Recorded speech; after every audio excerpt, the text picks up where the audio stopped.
Hey, everyone out there. We are Vendilli Digital Group. Um, I am Danielle Matthews, Director of Operations, and I'm here today. I have John Caruso, our Director of Business Development, and Brandon Dillon, our Senior Graphic Designer. Um, for those of you who don't know us, Vendilli Digital Group is a full-service digital marketing agency that focuses on deploying strategies and tactics that lead businesses to grow. We deploy inbound marketing strategies using SEO, PPC, branding, content creation, video production, and website design and development to help move these businesses forward. We're also a platinum tiered HubSpot solutions partner, and we utilize HubSpot's robust capabilities to help our clients align their sales and marketing efforts. We're here to talk to you today a little bit about a fun project we did this summer called Caruso versus Pro. This project in particular focuses on website design and development as one of our services, particularly our small business platform called Studio V. Studio V is a platform that we use, and it's meant to compete with different WYSIWYG editors and do-it-yourself builders like Wix and Squarespace in the small business setting. It's made to help everyone in that sector get a nice-looking website up quickly, providing an easy-to-use interface without necessarily needing a designer or developer to assist. This project in particular, it was meant to be a fun little demonstration on the difference between working with a professional designer and doing it yourself. Um, you know, a lot of times it's hard to help somebody understand the value of working with a professional designer in that aspect. It's very easy to get access to a do-it-yourself platform these days, and lots of folks are really willing to jump right in and do it. But in our experience, we've seen a lot of different results that crop up when you work with a professional designer versus not. So what we're going to do is I'd like to just hop right in and look at what we were working on and kind of talk about the approach, the assets they were given, and then the different solutions of which they had. John's background in particular in sales is not a professional designer, and Brandon is. So I'm curious to see what they've come up with. All right. So I'm going to go ahead and share my screen here. I just want to talk about the experience in general here, guys. And take a look at like what you were given and what you had to work with and what you really did with that. So we took this fictitious client called Reliable Remodeling Services, and what we did was we went to the extent of creating a full brief and tried to make it as real of a client as we could in that experience. So you guys are both given this exact same creative brief, right? Mm-hmm. Correct. And did you feel like this was a good brief in understanding what the client wanted and what the objectives of the project were, what their business was? I did. I think based off of, I think what you typically see with a lot of folks interested in a new website, there was almost more information here than what we typically get. I would guess you would probably agree, right, Brandon? Yeah, I think so. There's a pretty wide range of the way people participate in these projects. Some have it really laid out, know exactly what they need and want, and then others, there's a little more consultation on our end with trying to help them figure out what they need and want, and they don't always come to the table with a lot. So part of our process is working with people to find that happy medium between what they want and we suggest. Yeah, and I do think if anyone that's watching this video would like this template of a brief, I think it's a good exercise to go through if you're considering any website project. Fill it out as best you can. And even if you're doing it, if you do opt to do it yourself, you'll have this framework of the main goals, the objectives, your audiences. It kind of spells that all out and keeps it right in front of you. So it's a helpful exercise, regardless if you're working with an agency, if you're doing it yourself. Yeah. Absolutely. Yeah, and the goal is really to make sure that, both teams are aligned when we do this. So helps us understand that our team is aligned on what you're looking for and what your business is. And it also helps you understand that, like, one, hey, we heard you, we understand you, and two, this is the direction we agreed to head. So you guys are both given this same brief. We probably agree it was a little bit more giving than what we normally will have. Sometimes these are a little bit lighter, just depending on the client. You guys were also given some copy to start with. I know Brandon can probably speak to this a little bit, and I know John has seen this on the sales side as well. Getting content is often the biggest challenge in any website project. even the folks that have an existing website, it's how do we take the content that's there and make it better? Because sometimes it's old, it's outdated, it's irrelevant, or it's just not working. Or it's maybe a couple sentences and bullet points. And in some cases, we have clients that have too much content and it needs reorganized and sorted out and, just reassess to see what is still relevant. This content, you can see there's maybe a paragraph about and some bulleted lists of services Mhm. and some contact info. What did you guys think of working with this content? Well, I guess I would say this, specifically from the sales side of things in conversation is that, most of the time you talk to folks, they underestimate how much time or how difficult the content production will be if they're doing it themselves. So, a lot of times we ask that folks provide content in Studio V. And that's just because it's our way of helping keep that, overall project cost low. Yeah, it just takes a lot of time for our writer to understand their business, their tone, and then sit down and write all that content out. So, we do it and we can write content for folks, but in order to keep these projects cost effective, a lot of times we rely on them to do so. I will say, as not being a writer by trade and also not being a designer by trade, it's a little bit challenging to come up with, you know, unique content on the site. I was fortunately, pretty good and I consider myself somewhat handy, so I could kind of speak to a lot of the subject matter in this project a little bit better than I would say, some unique thing that I don't know about. But at least this framework, I think, helped me break out and formulate an idea and a plan for the site and the content. I guess without having an actual client too, it's tough to get their feedback. I was a little bit more playful in mine, assuming that that would be the tone that they would like. But again, you don't know until you put that back in front of the client and get their opinion. But what did you think, Brandon? Sure. Yeah, in a case like this, which is pretty typical, oftentimes clients will just provide you a list of what they do without any context around it, and that's kind of where we get into the point John was talking about.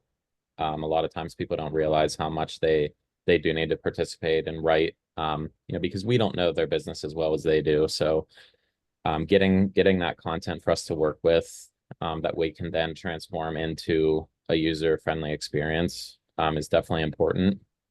I think something that we do as designers moving forward, we do like to take the content that was given, implement some best practice, a little bit of SEO writing here and there, but overall, we like to see a lot of that coming from you because, as John said, we like to keep that cost down.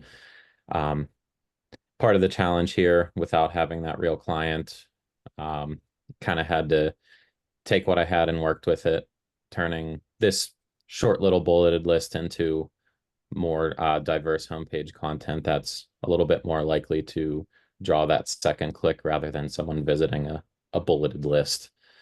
Just providing that extra context for the user goes a long way.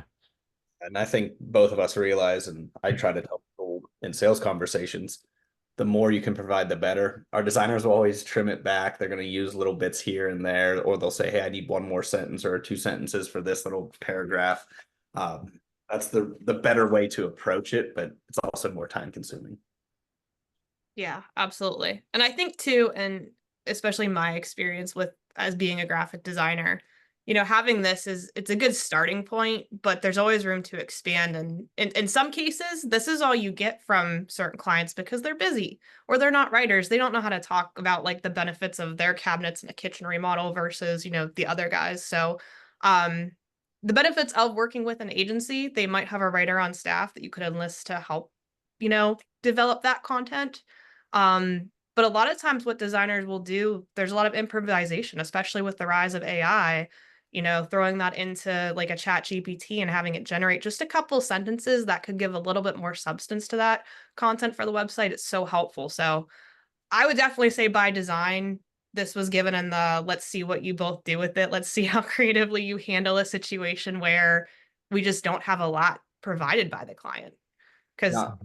it's finding the right client that actually provides everything you need is an ideal scenario, but we're not always working in an ideal world.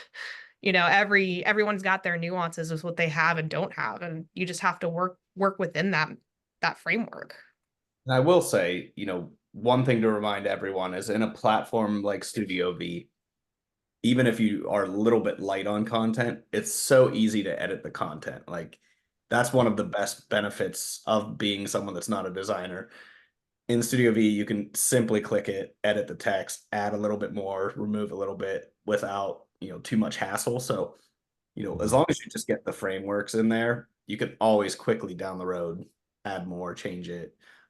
That's one of the nice features. So I also want to add that we called this Caruso versus Pro just for like the rhyming nature of it. It's like, you know, John Smith versus Pro or whomever. But I do want to add that John does actually have some experience working within Studio V over the years from doing sales demos. So I feel like this wasn't quite like the most baseline of someone who comes in and has no experience with it. But even with that little bit of experience, at least from the two solutions I've seen, you can definitely see the difference of, John working in it versus Brandon. And I think John came up with a nice solution. Like, I think it's a fine website if you're starting out and you just really want to save some money. But when you see the difference between Brandon's, it's like, oh, yeah, someone who was a designer definitely, had their hands on this. And that's what we're going to take a look at here momentarily. I'm just kind of looking at assets. So this logo asset, I know this was kind of like the fun part of like, all right, here's a logo. We know this is not really usable or a great logo. In this case, we had the flexibility to change that. And really the test of it was to see what each of you did when you were given this logo that you can't really use. It's not even in the brand colors. And what are you going to do? Would you just throw it up there and call it a day and try and make it work? Or are you going to look for other solutions? Because the reality of it is a lot of people that come to us, they do have these logos that were made years ago, or they were bought on like Fiverr or somewhere, or they were made in Word for them, and they're stuck with them. And it's like, do they want to use it or not? We'll recommend, oh, we can do a logo design as an add-on or an upgrade. And that is a benefit when you have a whole team behind you doing this versus if you're a business owner and this is the logo that you had that someone did for you 5 years ago and you don't either have the budget for a designer or you don't know anybody, are you going to use this or are you going to try and find something on your own? That's just like a real challenge that we see. I think we see that we all would agree that, a lot of times when folks come to us asking for a new website, what they're really asking for is a brand refresh. They said, like, my brand feels stale and old, and it just comes out as I need a new website. But, being in the agency game for as long as we all have, we understand that usually that starts with the brand development of the logo and the architecture. It's just not always communicated that way. And I think, as you'll see, me and Brandon both were like, okay, I think we're going to rely on the fact that we were able to sell this hypothetical client into an updated logo. And I think when you see them, yes, they are very different, but they're a drastic departure from what we were provided here. And it works from a marketing standpoint a lot better. So it'll be fun to look at that. Another point to consider too, as we look at these two solutions that you both came up with, is imagine the detracting factor if either of you did just slap this logo up there and called it a day. I mean, you might have a decent looking website because these builders, they come with templates. Wix, Squarespace, like they're known for the templates where you pick one, you like it, you just start putting your assets in. But you could have a beautiful template, but if you put a bad logo at the top of it, that will detract from the rest of your site, especially as people are looking at it to associate your brand to it. Doesn't matter how cool of a website you have. If you have a bad logo up there, it matters and people do notice.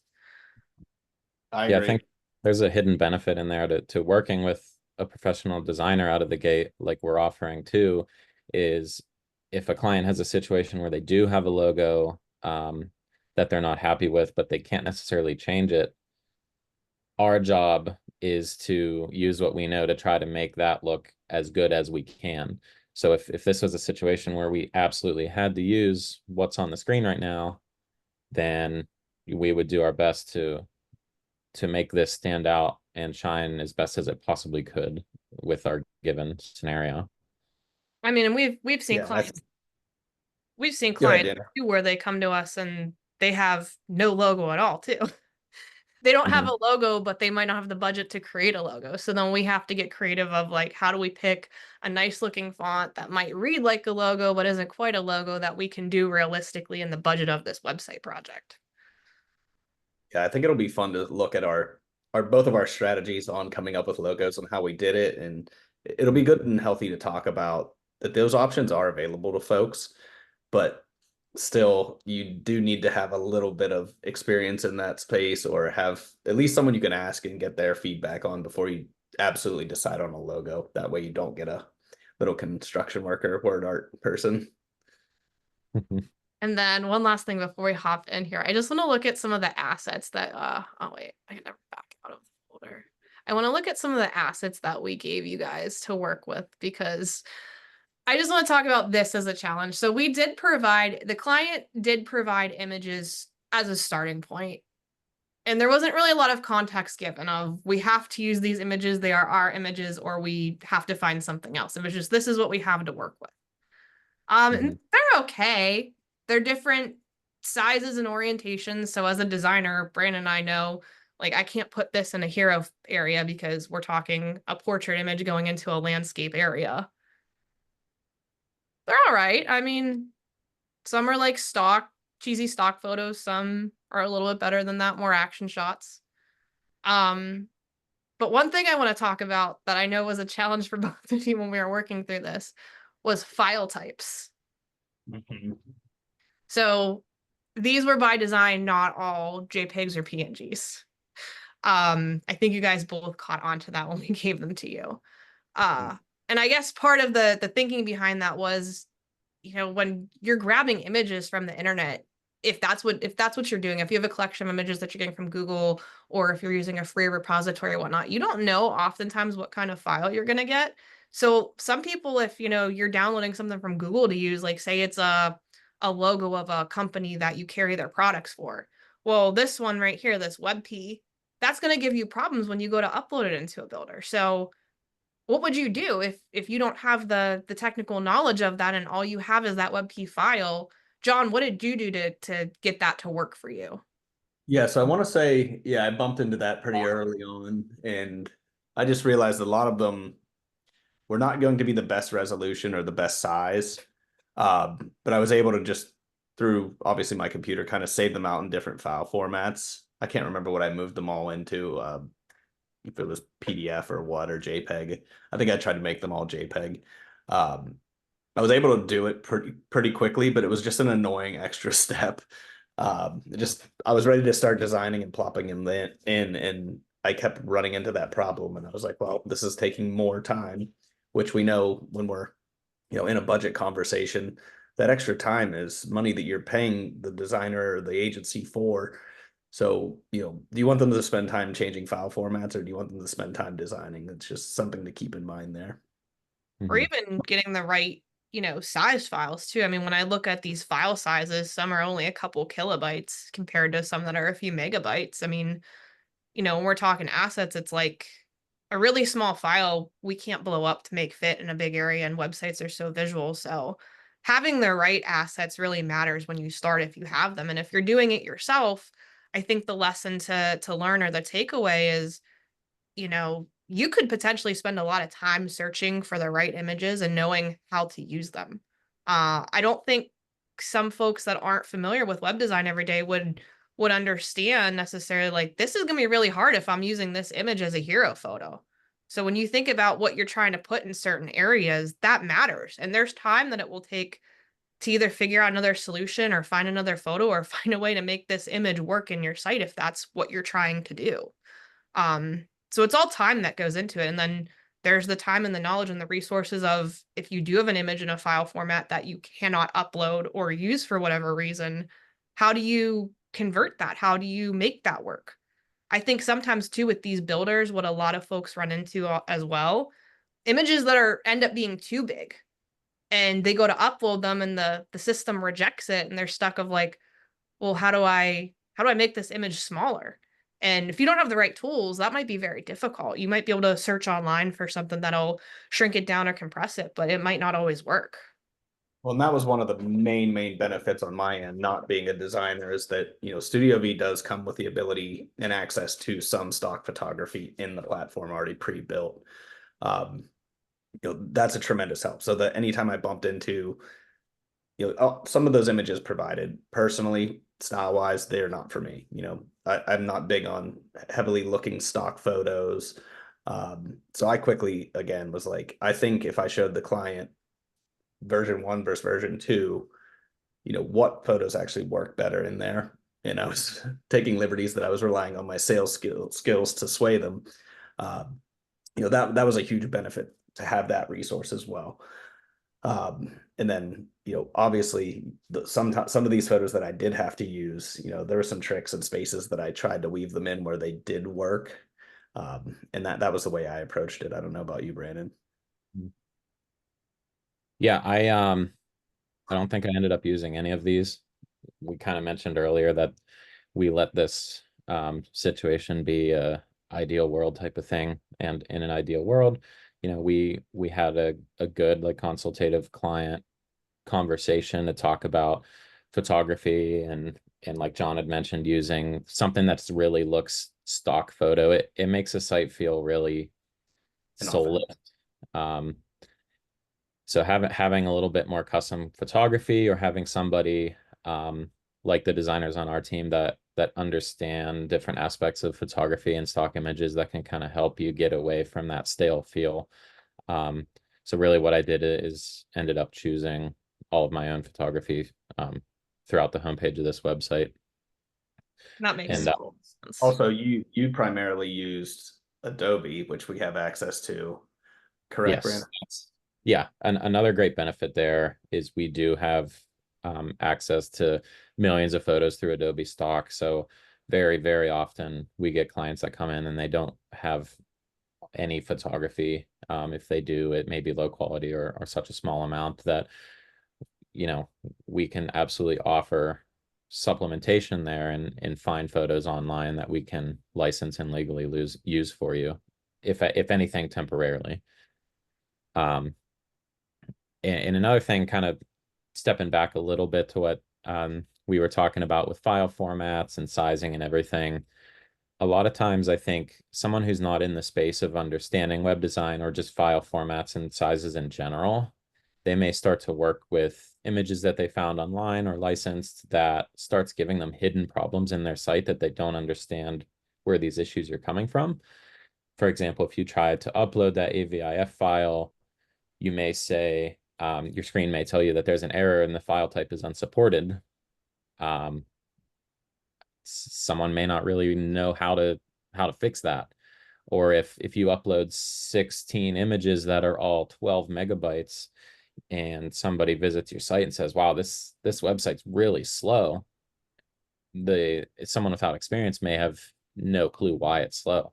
And that's kind of like those little hidden things that working with a designer can help you avoid, a lot of little Not to nuance and pieces of information. not to mention too, we've even seen this happen where, folks will scour Google and grab some photographs, and 5 years later they're getting cease and desist orders or letters, because they don't own the rights to the photography. So it's another thing to keep in mind. Not every photo is usable just from a legal standpoint as well. Yeah, some may be surprised how many folks would just assume that grabbing an image from Google is okay, but it's actually not. You can definitely get into some legal trouble and start getting into piracy laws and whatnot. So Yeah, just all benefits of working with an agency is, knowing you're getting the right imagery, and that worry is kind of taken off your shoulders a little bit. mhm. And two, like I want to just mention, like in my experience too, working with a designer, sometimes you do get, photos, or even if you're a DIYer, like imagining the person that's in the seat that maybe they work for a company and the company owner says, I really need you to build this website for me. And this was the assets they provided. And it's, maybe this is an important photo because that's, the owner themselves doing the work and they want to show that. Or maybe this is an actual renovation job that they really need to show. Mhm. If you don't have access to those libraries or are really in the mindset of finding those other resources, you can still make these photos look nice. You can still incorporate them into a site. But by using supporting imagery and content or having, that other knowledge to really know how you're going to make this work, that's really invaluable. And that's something that designers do every day that, is really easy to overlook. Like, how do we make this image look great on your website and still make the whole site look great without detracting from it? All right. So that's enough about assets. I think we talked a lot about, you guys were given the exact same things. And I think you both took the same approach of these are okay to start with, but we could definitely make it better. John, I'm going to pick on you first. I'm going to look at your solution. If you want to take a look and talk me through your approach, any challenges that you had, what was easy, what was hard, the general overview of what you did. Yeah, absolutely. So, All right. I'm just in the editor itself. I want to just keep that up just to. okay, you can switch to the preview if you want. I can do that too. Yeah, you're right. It's a little bit better. Okay. So we dialed this back to just a homepage design. I did have some other pages designed, and that was where a lot of my copy got a little bit more colorful. But just from a homepage standpoint, obviously we'll talk about the logo itself first. We had that discussion about when it's appropriate to have the conversation with the client to say that this logo is a bit outdated, and I think we can freshen it up. Obviously, not being a designer myself, I do not have knowledge in InDesign, Photoshop, any of those tools, Figma, to actually do logo work myself. So that presented like the biggest challenge for me. How do I get better looking logo without any of those resources or tools? So a lot of folks out there, you can go to Fiverr or was it 99 Designs? There's like a bunch of different, low cost ways of getting a better logo. You can definitely do that. And I've seen some that are, really nice logos that come out of there. And I've seen some too that, maybe aren't the best. So proceed with caution if you're going to do that. The route I took actually is I knew that the agency had access to Canva, which is another, more elementary design tool. I figured I could find something in there and actually stumbled across a resource of, an auto-generated logo that you can use from there. Again, licensing wise, I'm not really sure what the implications of that will be. But I found this nice stock logo. I like the colors. I felt like they fit the construction category a little bit more, and also the geographic region with golden, kind of like a little bit of a gray or black. And it really showed what the company does a bit better, right? It's not so much about the construction. The construction's not the value to the end user, the customer. The actual product is the construction that they're paying for. The value is the home, the renovation, the kitchen. So I kind of settled upon this one. I really liked it. I thought it was simple, it was clean, and I could make it work throughout the site. One of the challenges, and I did make this remark to Brandon that I had, is when I had a full navigation header across there, one of the challenges I kept running into was on every single page I was designing, for some reason, my header would shift left to right and wouldn't be centered. And it took me a long time to figure out how to get this centered on every single page. That would be one of the main things I saw as a challenge where, a designer that works in this every day is like, oh, that's a 2-minute fix, boom, boom, boom, they're all done. Where for me, it was a few hours of just toiling back and forth with, I'm frustrated. Why can't I get this to just sit perfectly? We want to scroll down a little bit. That's really all I had up top. Come up with the header image, a hero image. Looking at the photo assets we had, again, I did not find anything in there that I thought would be really impactful. And the importance of this, first above the fold image that you see is something that a lot of folks I don't think about very often when they're designing it themselves. Danielle, you and I know in reviewing websites all the time that we see folks that, this is kind of missed a lot of times. So, we have this quick opportunity at the top of a website to really message and visually entice someone to keep going down the page. So I really found something that I thought looked really nice. I was hoping that, stock wise, this would be similar to a job that they had performed. And if they didn't want to use the stock one, I was hoping that I could coach them into getting a photograph of a job that they had done in the past. But the copywriting here, I felt like, this is where being a marketer for 12 years, I had a little bit of an advantage over someone that's maybe not in marketing, where I could talk again about the actual value of working with the company instead of come get your construction, you know. So I wanted to talk about the vision. This was actually, it came out of that copy that you provided and the brief that you provided, where you know, a lot of times they were talking about this consultative or consultative approach where they're going to coach and design with the client. So I really wanted to make sure that was like an impactful statement up top.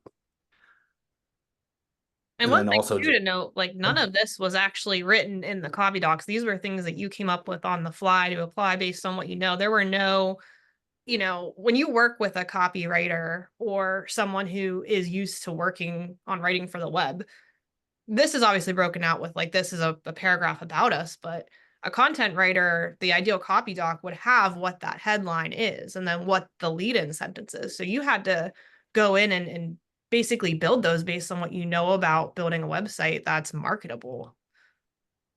exactly. And yeah, I definitely took liberties here and again had an advantage of, you know, having experience in marketing. But yeah, a lot of times you don't get that from a client up top, and it kind of has to be coached from the design perspective. And I'm sure, you know, you both have to do that quite a bit for clients. And it's just, you know, one way that we kind of go a little bit above and beyond where we're not really writing the copy, but we can pick out little nuggets of gold out of the stuff that is provided and say, like, I see what you're trying to say here, and this is a better way of saying it.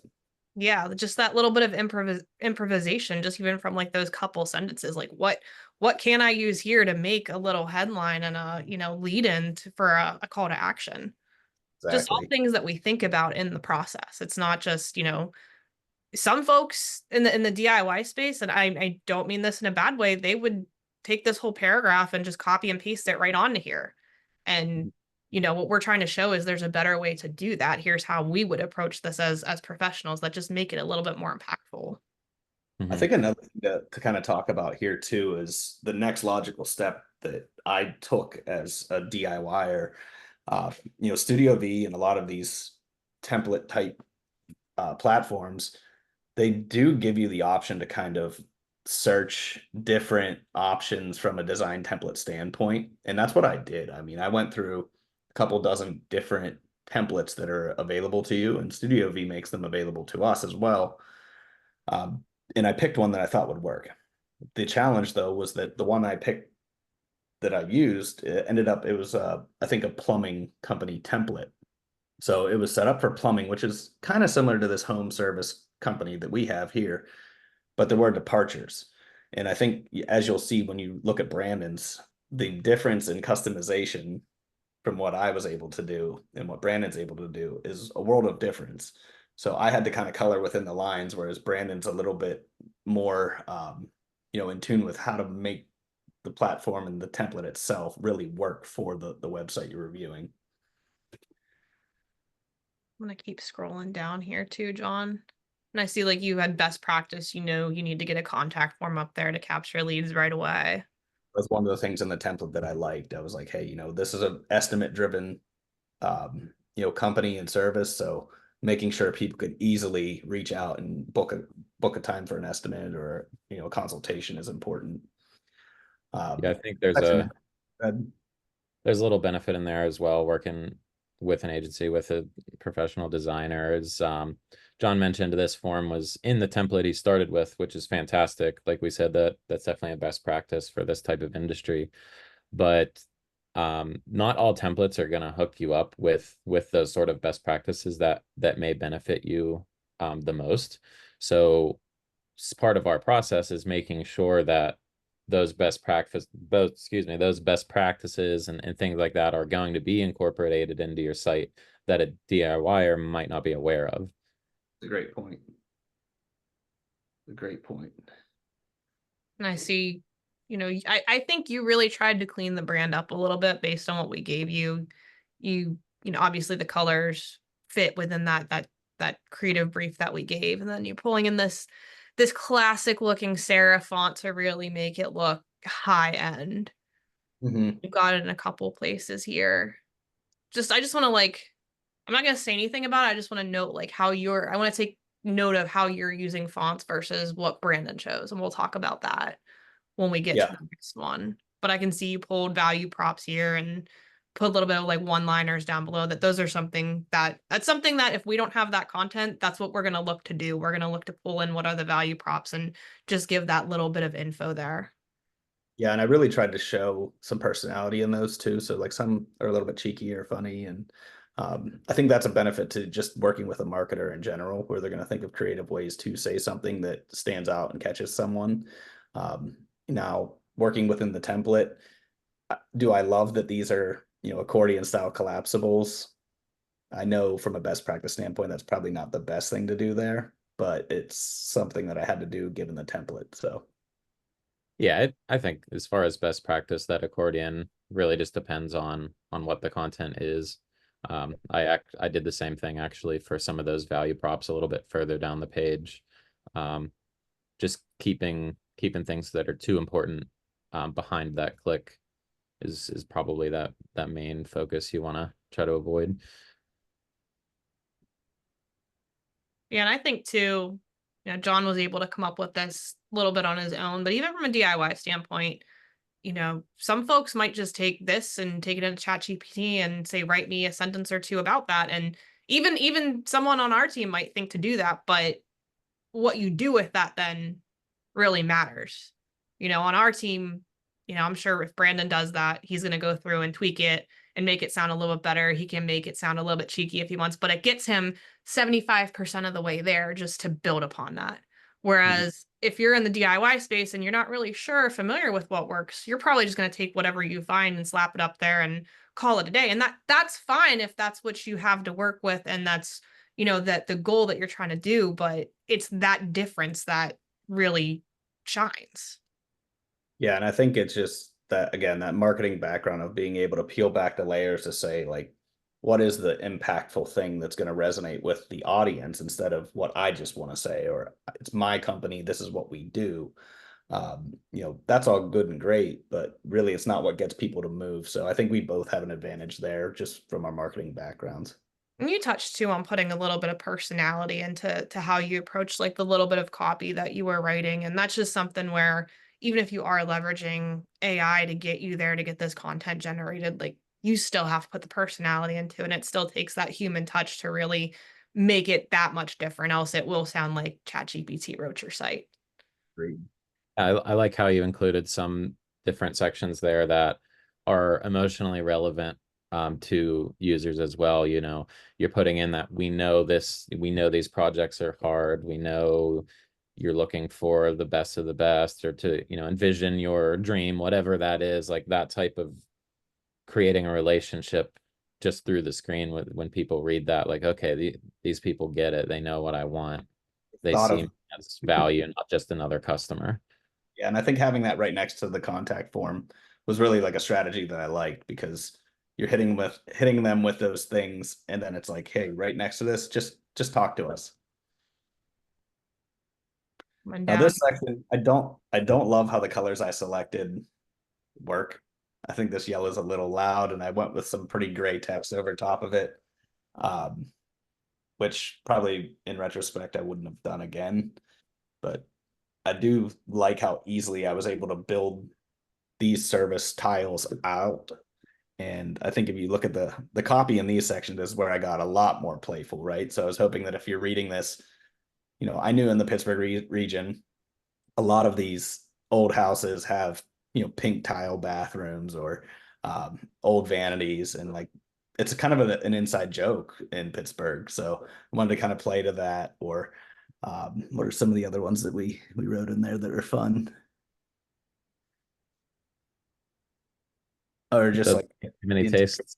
talking about being tired of DIY. Like, everyone wants to be Chip and Joanna Gaines, but you start the projects and you're like, oh, what did I do?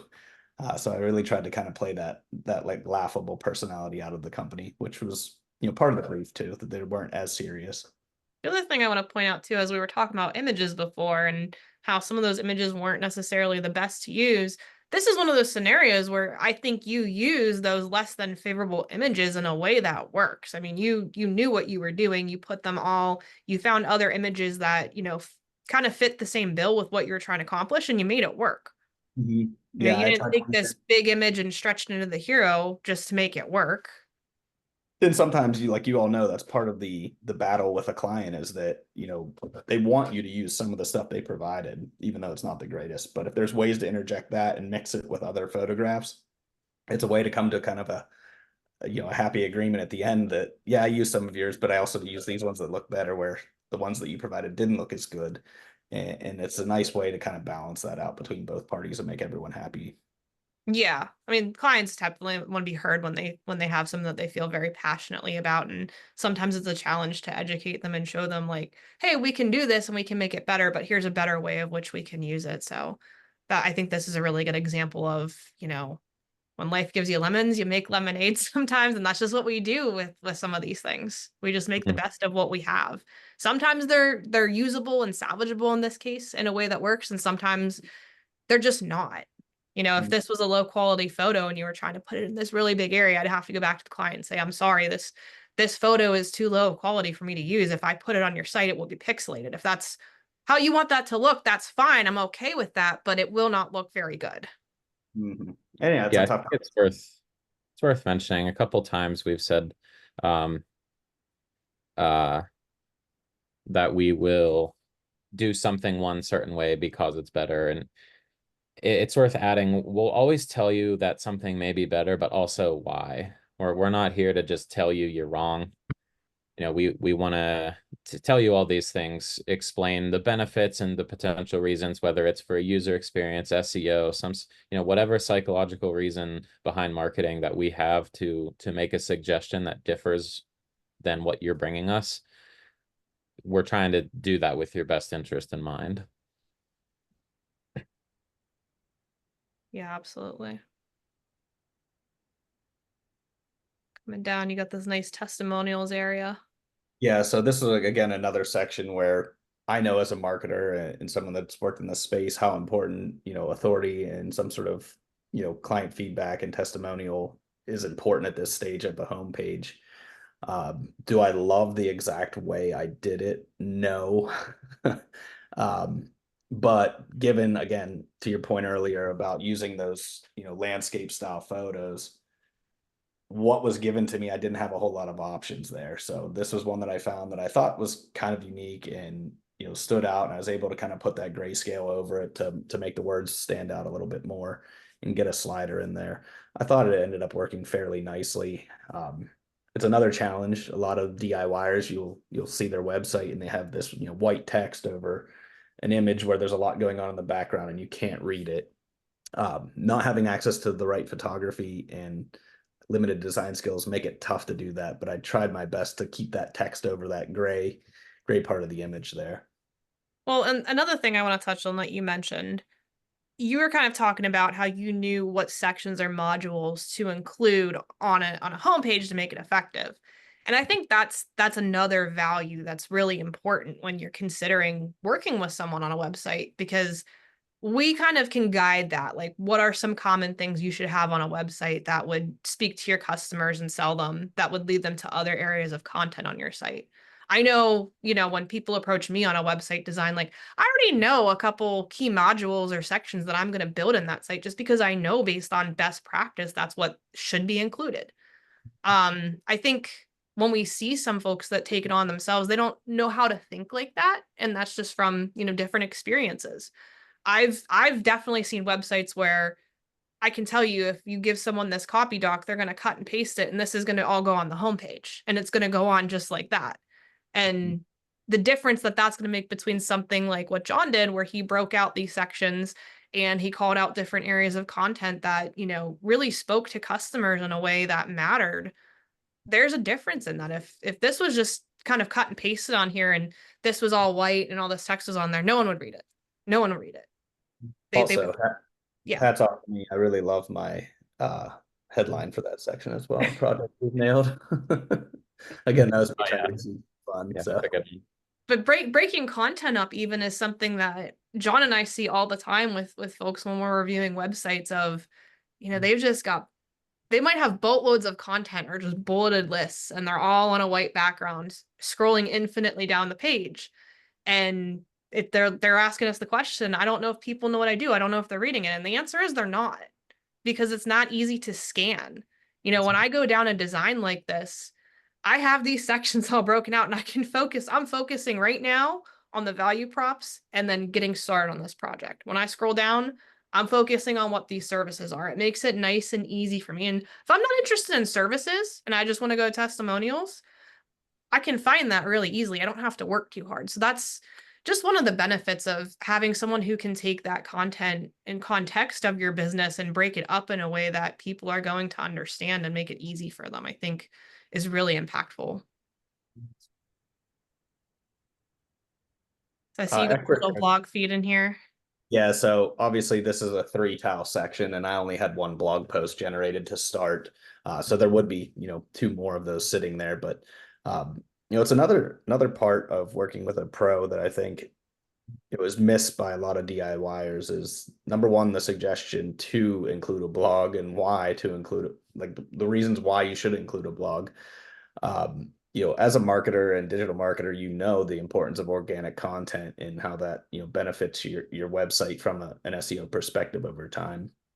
I spend a lot of time educating folks in conversations about their websites on, how you rank better and how you gain more organic website visitors based off of your content. So, like, obviously I knew the importance and value of including a blog, and why you would want to even put your blog content on the bottom of your homepage. If you're constantly providing that helpful and relevant content to your audience, in this case, a remodeling company, give people some tips, some suggestions on projects. I think we've all ran into those home remodeling projects that we thought we could start ourselves, and it goes from an hour into a week of time, or, a couple $100 to a couple thousand, because you don't know what you're doing. I think in this case, it's an opportunity for this client to educate someone that, yeah, just because you watched a YouTube tutorial on how to change your toilet doesn't mean when you pull that thing off, you're not going to run into some serious problems. So tell them what are the problems that you could experience. And as they're reading that content, they're going to say, maybe I should just call this company.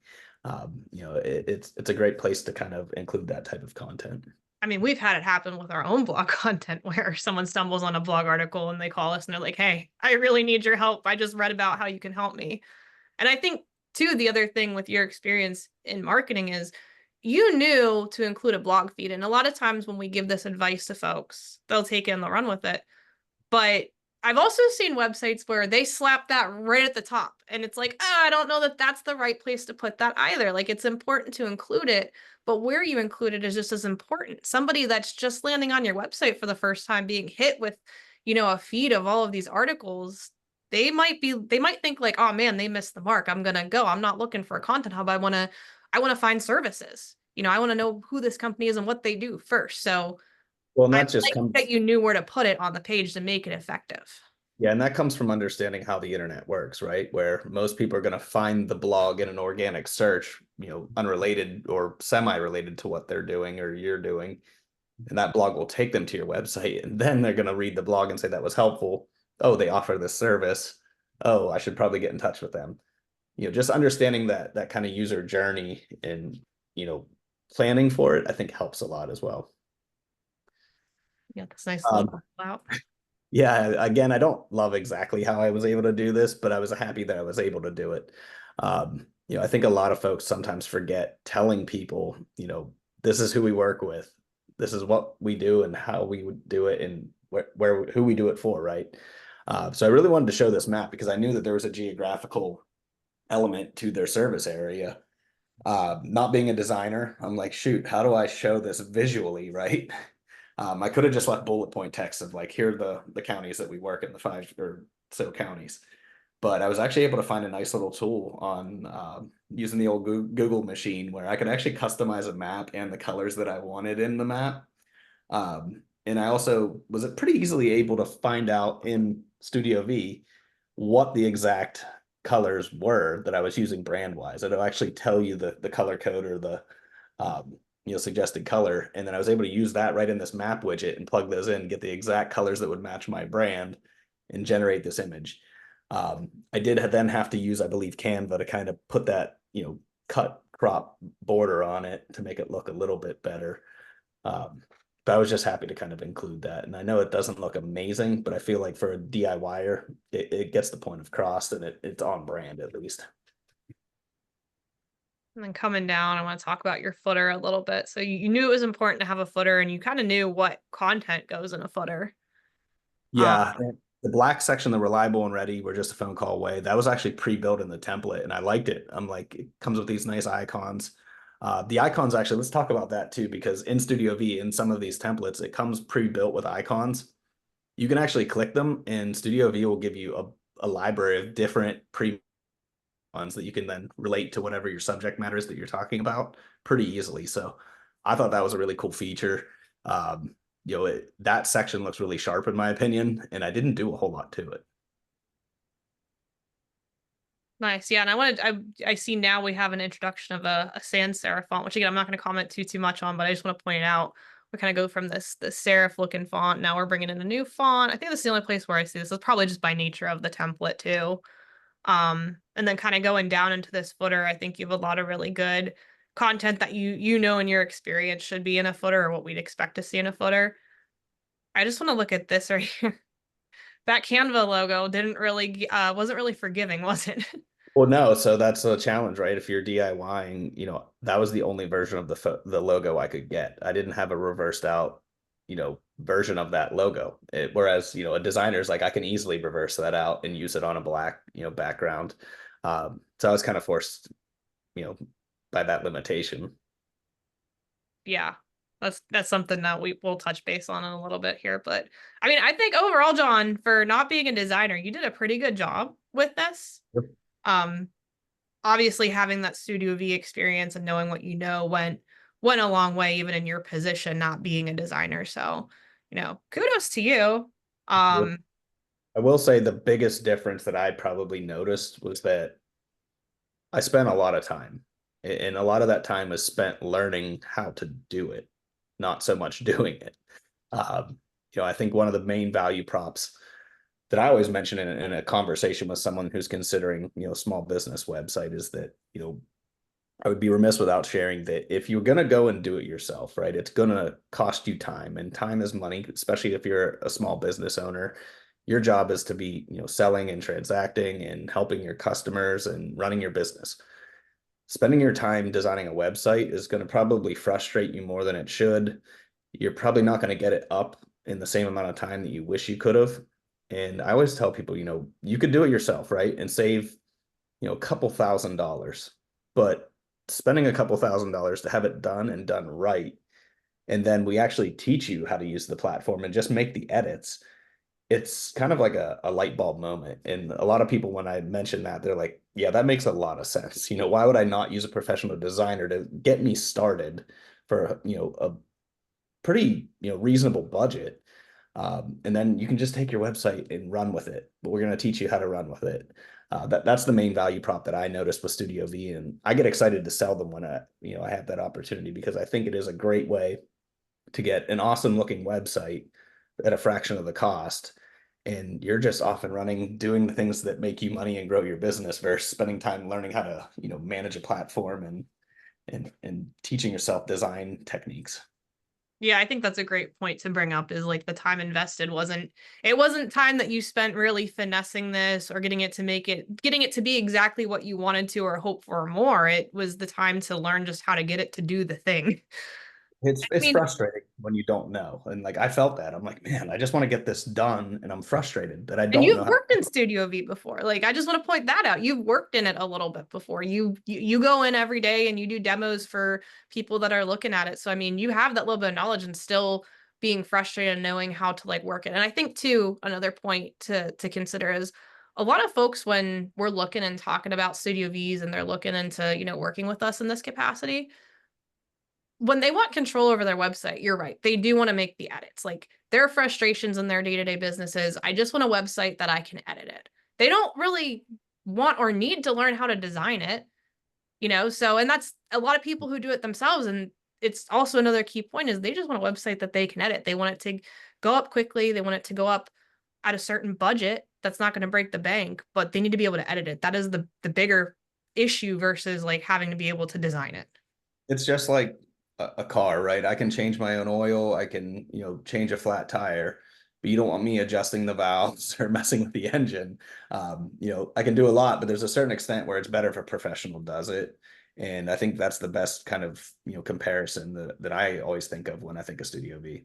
It could take you 20 hours just to learn how to use the platform and feel comfortable with it. And you can get a result that is, nice like this. Like this is a nice site, but you're gonna miss something to where it's like, all right, can I really take it to the next level? This looks nice. It definitely looks like, it was a template. It started from a template and we were learning how to use it. I think for what it is, John, I think you did a nice job. But Yeah, as I think you'll see that when a professional does it, tends to turn out a lot better. I know when Brandon and I are sitting here looking at this, if this came across our plate as like, hey, this is a company that wants a website redesign, we would eat this up. We're like, oh yeah, we can do so many things better. Like just watch. Mhm. And we're gonna go to the just watch what we can do. I'm at the bottom. I should at the top. All Uh, right. one quick thing before we get too far about John's site, I think on the other side of things, it kind of shows you that Studio V is pretty user friendly. We've talked about John has very little experience in building, and although it did take him extra time, he was able to create a viable product out of it. So, we don't want to scare people away who their only option is to do it themselves, because it's absolutely doable, provided you understand and are willing to spend the extra time to figure out how to do it yourself. Good point. Yeah. A lot of times too, we'll get clients to where we'll build maybe 5 or 6 pages of it, and then 6 months they need a new page.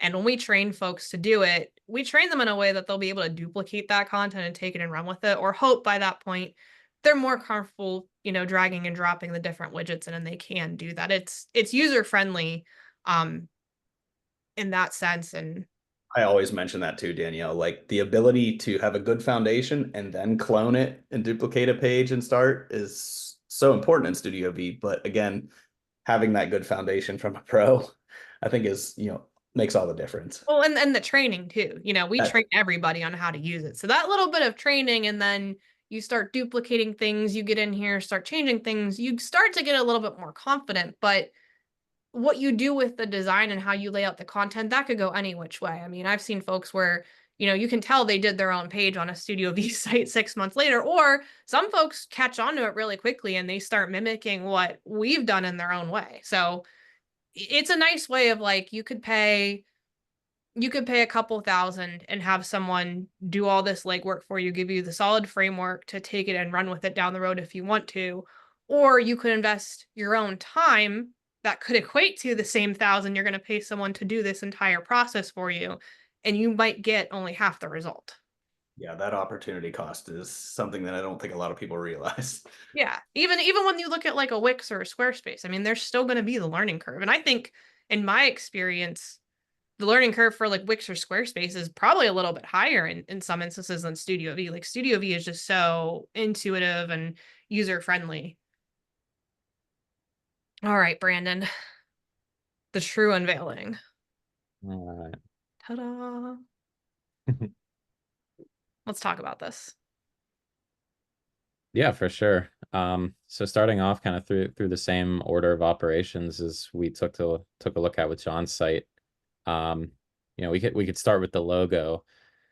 As a designer, I kind of sat down, thought about some different subtle ways to include the industry into the logo, make something legible, creative, and readable. Again, with this being the project that it is, and without spending too much time on it as well. So I played around for a couple hours, threw a logo together that I was happy with. Got that the hammer in there inside of the R as that that double shape. And overall, especially considering it didn't take too much time, having the experience and knowledge of logo design in general, I was able to throw something together that's, I think, pretty acceptable pretty quickly. And I think that's one major benefit of working with us. Like Danielle had mentioned, you can absolutely do an upgrade and talk about some different branding elements and redesigning a logo that people may not be happy with. So that I had a good time doing that one. Yeah, I think that turned out. Thanks. Yeah, moving across the top two, with an industry like this doing remodels, a lot of people want to share their work and see even more of the work that the company's doing, and a lot of that is shared through social media, Facebook, Instagram, and stuff like that. So I opted to include social media links right at the top of the site in the main header there. We've got Facebook, X, YouTube, Yelp, and Pinterest, which are all platforms that interior design things are shared pretty regularly on. Um, and then at the top right, just a simple call us button. That's going to be your one catch-all type of call to action that, if someone visits and they know they want to call, that option's right there, front and center. So yeah, moving down, there's some clear differences in the thought put behind some of this.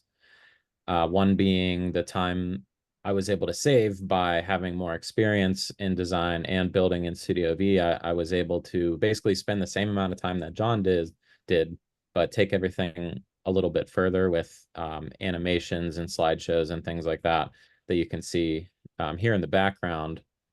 I went ahead and created a slider that goes through a couple of their different project photos and added some decorative elements off to the right side of the screen there on top of that as well.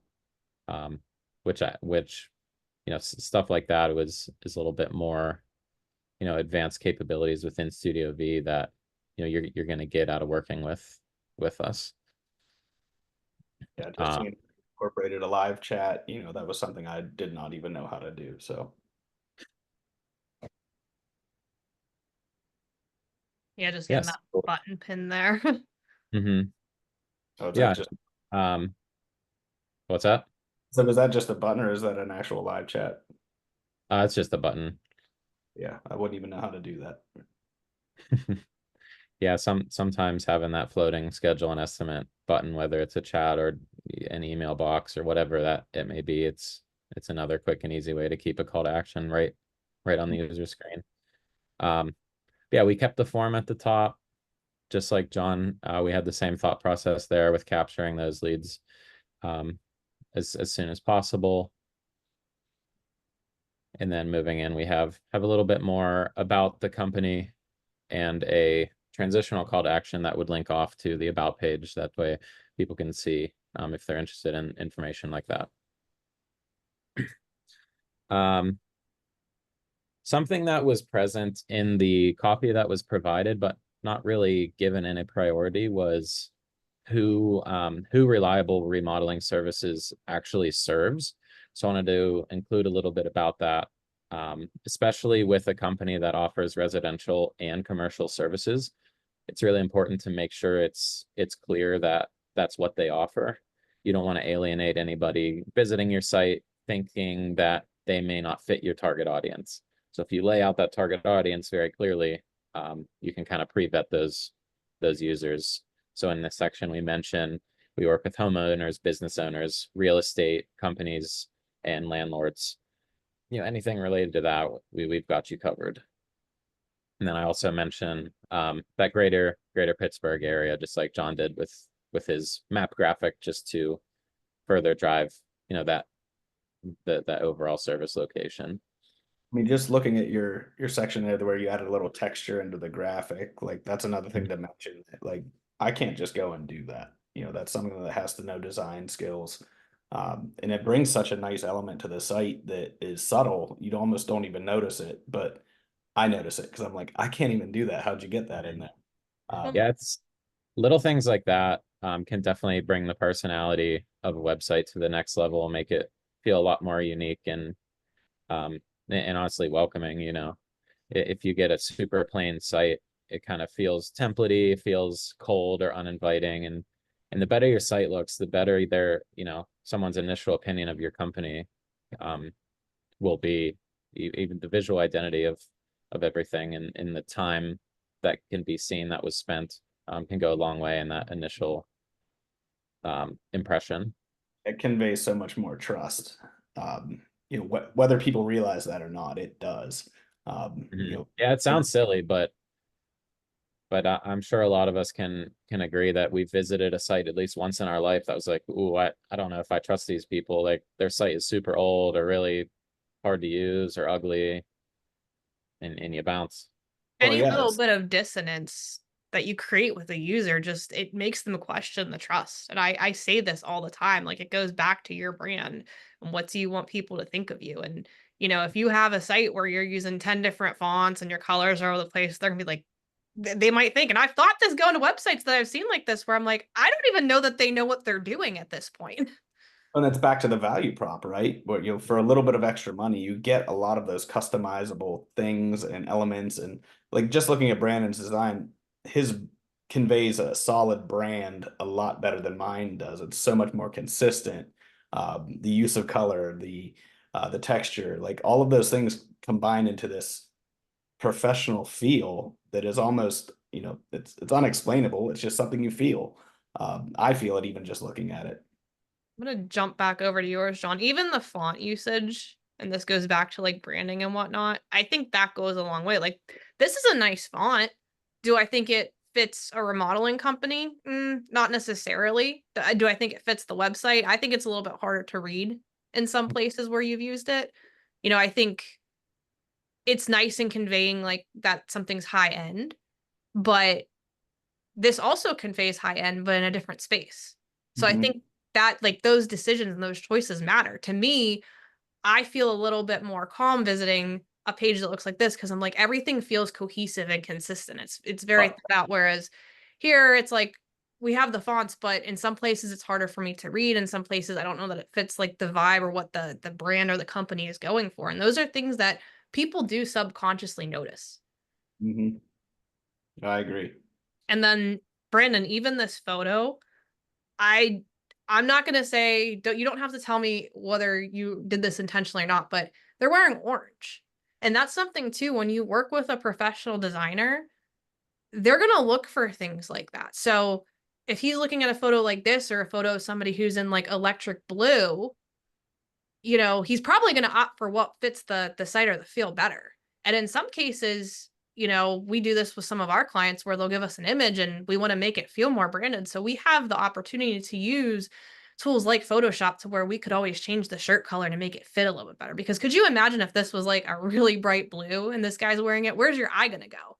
It's going to go right to his shirt. Everything else is orange and you're just stuck looking at this blue shirt. And it's Yeah, going to and take away from the content. yeah, exactly. And when using stock photography, we want to do everything we can to make it feel genuine as part of your business. Um, if your employees, if reliable remodeling company wears orange polos to work or orange t-shirts, that's just one extra thing that makes this feel that much more genuine and connected to the user. I think if their shirts were a different color, it would just be that more obvious that it's a stock photo. Mhm.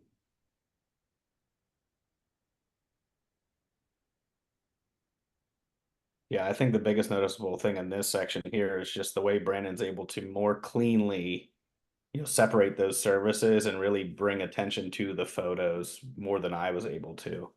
Um, it's more about the product and the end result than again the content and the copy, and it just looks Mhm. cleaner.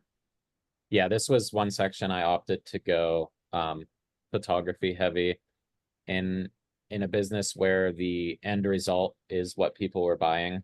I think the photo itself of the finished product is important, or at least the process, like you could see for the interior photo there. So just focusing on the visual of it itself is a great way to get people engaged without having to really read about it. Then, if they so choose, they can click further in and start reading. But keeping everything really light and visual up front is a great way to maintain interest. Coming down. Ooh, this is a nice touch. Mm-hmm. Yeah, so this was a section. We had talked about that accordion earlier for our value props, and I had mentioned I did the same thing here, where We talk about the different reasons, like why should you choose reliable remodeling? We tell you that we do great work. We show you all these pretty pictures, but what's the real bottom line here? Why should you choose us and not our competitor? So this is that goal of that section, is to really hone in on the value of the company themselves and talk about why we get it right, how we understand you, our competitive pricing, and why you can trust us. And then on the left Oh, side and you can there, just see. um, Go good. ahead. Go ahead. Okay. Go ahead. Uh, Sure thing. and then on the left side, that's just accompanied by a video. Video content's a great way, great alternate way to allow users to digest content without doing too much thinking or work. They can watch the video, talk about um, why reliable and remodeling is right for you, whether it's a quick commercial, a quick, hey, this is who we are, can't wait to work with you. That's another thing we try to include when possible, is video content, to just add that additional layer um of value and interaction with your site. And I Even think like looking at this in comparison to the section I did, you can just see how much cleaner Brandon's is and more easily readable and more on brand. Mine's just kind of floating text. That's just because I don't have as many skills as Brandon to say like this is exactly how you do this and do this quickly. It'll probably taken me another week of tinkering just to get that one section at the level of Brandon's, but he probably did that in 15-20 minutes. Yeah, I'd probably say you're right. That's the thing, is being able to take something that this much further in the same or less amount of time. Um, but I think the accordion you put together is viable, it's acceptable, it does work, it conveys what it needs to. But when you come over and look at something with a little more thought put into it, a little more time and finesse, you can really feel the difference. Mhm. And I feel like too, John, this is nice. Like it's a nice way to scan it. But I feel like the way Brandon handled it, Close your I want to eyes. read more. But I also don't have to. I know scanning this, like I feel like this, the way he's worded it here, I can feel like a sense of empathy with this copy of, hey, if I want to read more, I can. But they're telling me they get it right. Hey, that's enough for me. Mhm. Oh, you understand me. Oh, well, let me read more about how you understand me if I want to, but I don't necessarily need to. Like, I feel comfortable scanning this and that I don't need to read more. Whereas over here, like, I get an idea of what it is, but like, I might want to learn a little bit more about free estimates. Like, is there more to say? Is there a process? Do I schedule it? That's just Mhm. things that like I see and look at between the two and notice. Yeah, and it may seem like in John's version that, oh well, why wouldn't you want to make them intrigued to click? And I think that thought process is correct. You do want to make people click around and encourage them to explore. But I think the difference is whether or not they feel like they have to click to learn more. So one philosophy that I hold really strongly to my processes as a web designer is offering somebody enough upfront, but then always giving the option to learn more. If the learn more feels like they still don't know what they're doing, so they have to click to learn more, you're going to start losing people that don't want to go through that effort of educating themselves. So if you give people enough upfront, they have a good understanding, then they can make that decision to then learn more, click through the site and open those accordions because they feel satisfied with what they've already read. Mhm. I really love this background image too. I think it, just gives the site a lot of life and texture. There's so Make, much more to that depth there. Yeah. yeah. Oh, we have the process here. Which I Yeah, did on so I had mine on other pages. um so yeah, something that I opted to include on the homepage here was the process. Something we like to do is include a section that explains the way companies work so that their users kind of get an idea of what it's like to work with these people, but we do it in a way that's purposefully oversimplified. We want to make it look like that working with us is super simple. We take care of all of the confusing stuff on our side. So you as a customer, all you see is You reach out to schedule, we have the consultation, blah, blah, blah. We start your planning, we work with you to, you know, bring your vision to life, and then we build it. And then you sit back and wait till we're done. You know, making that process look easy is an important way to show that trust where a user can understand exactly what's going to happen and they don't have to worry. It takes Yeah. the work out of it for them, a three-step process of it's that simple. I feel Mm. comfortable when I look at this, like, oh, all I gotta do is schedule it, plan and build. Oh, what do I do to get started? Just schedule my estimate and all three of these things happen. Boom.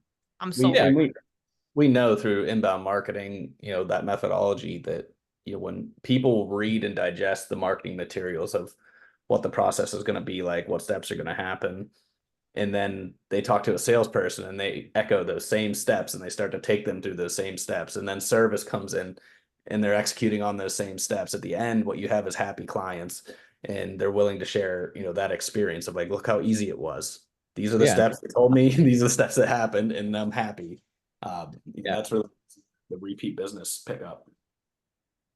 I think one mistake a lot of clients like to try to make is explaining everything they do. I think it's completely reasonable to assume that a user would want to know exactly how you work, but that's not always going to be the case. They want to know what their involvement is, what is in it for them, what did they have to do, how easy is it for them to work with you. Reliable remodeling may have 14 steps in between each of these, but that little stuff like, oh, we draw your blueprints and blah blah blah, and that's kind of like operational that you don't necessarily need to share with your end user, because that doesn't really concern them. You don't need to explain to somebody that you're going to go visit the water cooler after lunch before they visit your blueprints. It's just like little stuff. So keeping it upfront and simple and presenting the information that's important to your buyer is an important part of not overloading them with information. Make sure they understand that it actually is easy for them to work with you, even though it's not technically easy for us. Yeah. Digestibility is the key here. And I just want to take note too of this section in particular. This little bit of texture is coming back down here. And that's just one thing that I think sets this apart from the last one that we were talking about, is just like these little surprises and design elements just make it a little bit more interesting, because otherwise this would just be kind of a gray, boring background, and you could keep repeating that down the site and it would work. But this just takes it to the next level, just giving it some interest.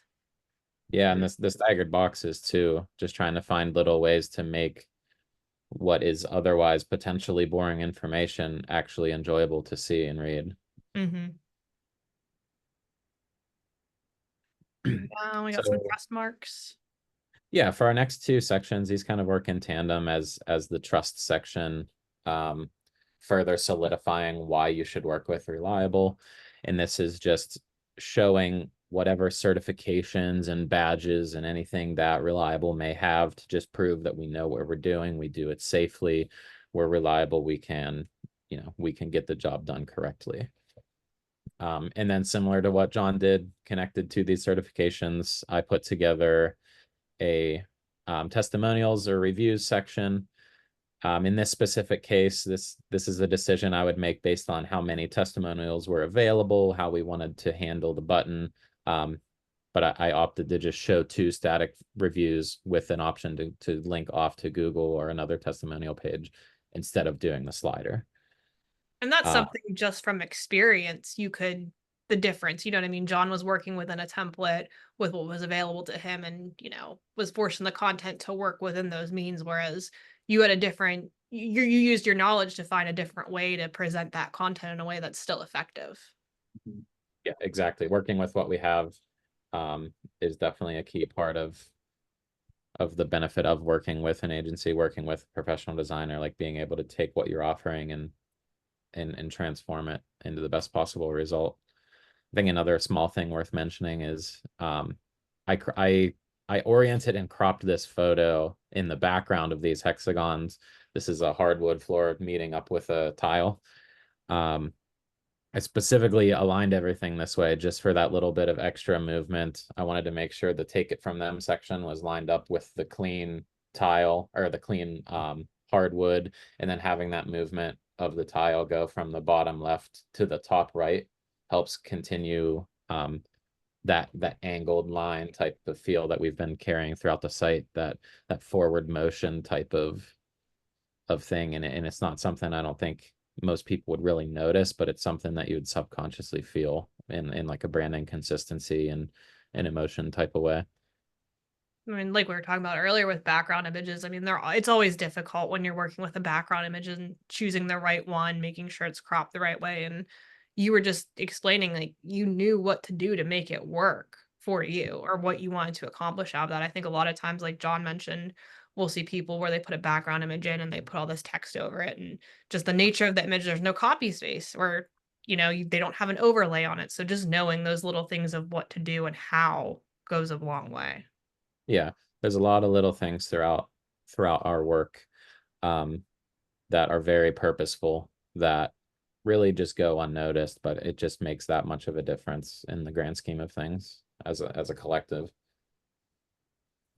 Let's talk about So this down here. yeah, so we talked about this being a perfect scenario type of thing, and as I was going through this content, trying to put a site together around it, I realized I was provided with 7 services instead of 6. And a consideration we always like to make is making the content work for the design as well. So, if you think about it, a grid of 7 different services is never going to line up evenly. So I started to get creative and think, how can we force the content to be displayed in a more like symmetrical or even way?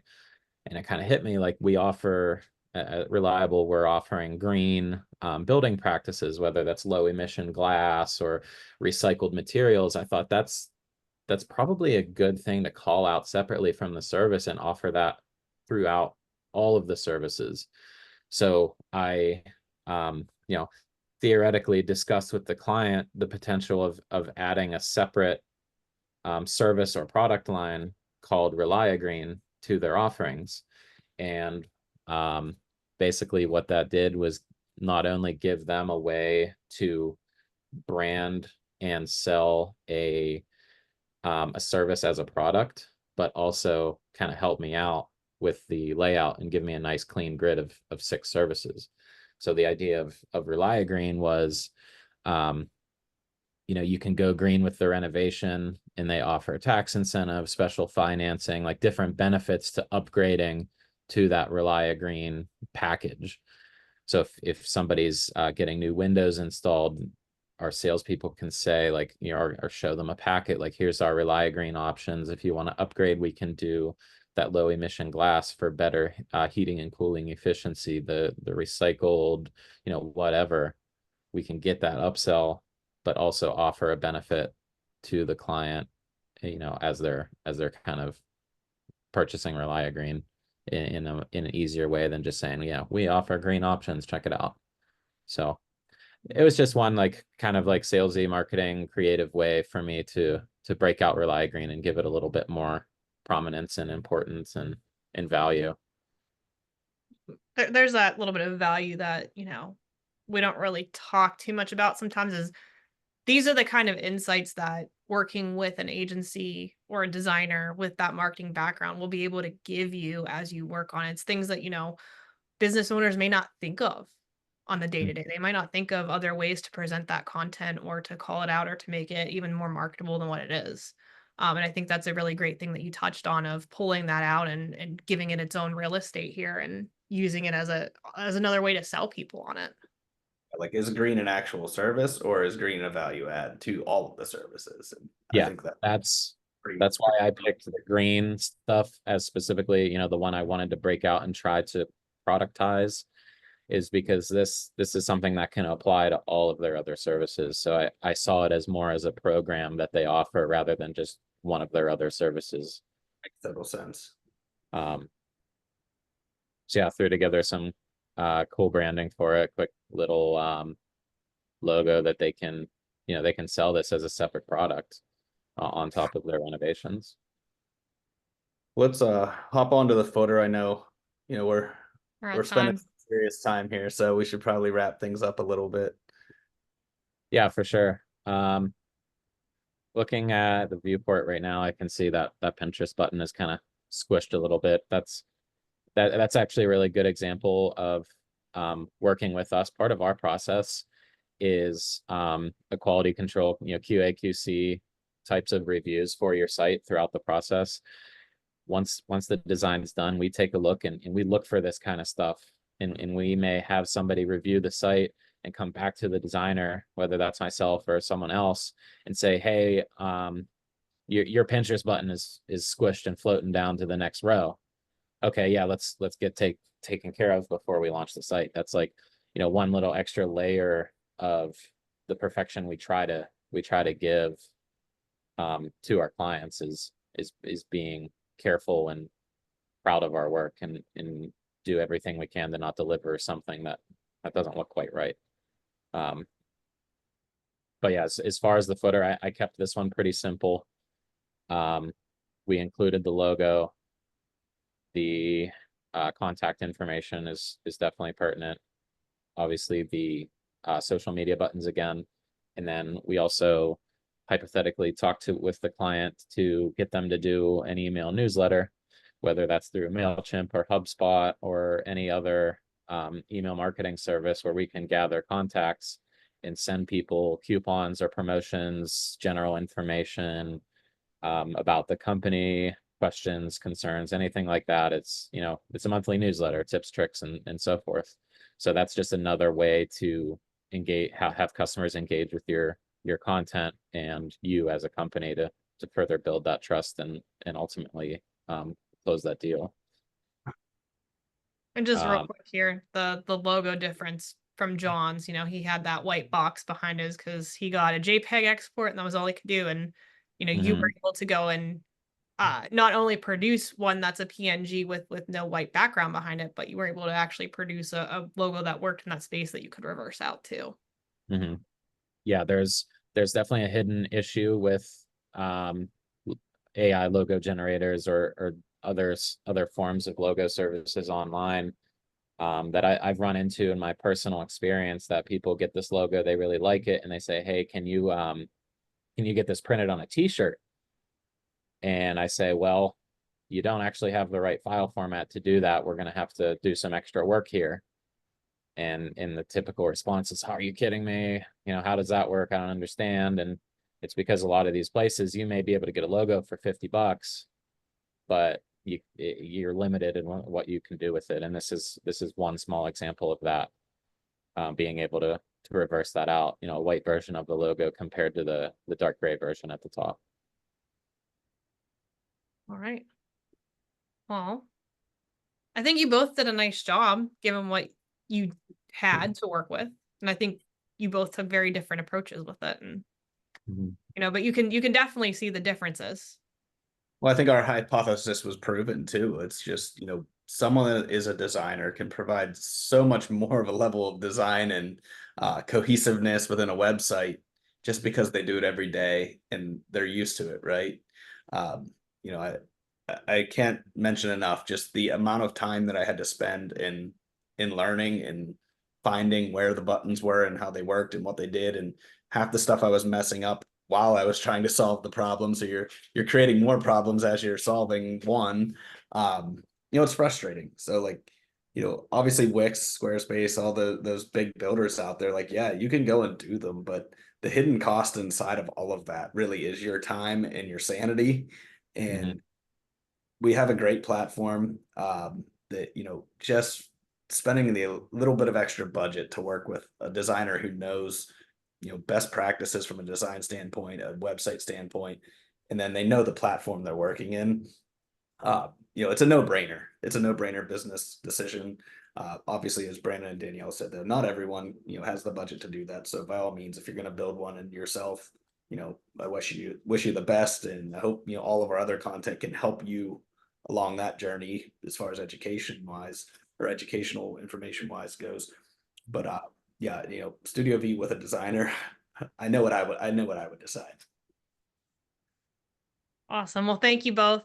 This has been a great little experiment, and I hope, everybody watching really has something to take away or at least consider if they're looking at redoing a website and, they're a small business or don't have, a really big budget. So thanks everybody for watching and participating. We'll see you next time. Thank you Yeah, all. thanks. Daniel. I'll see you. See you guys.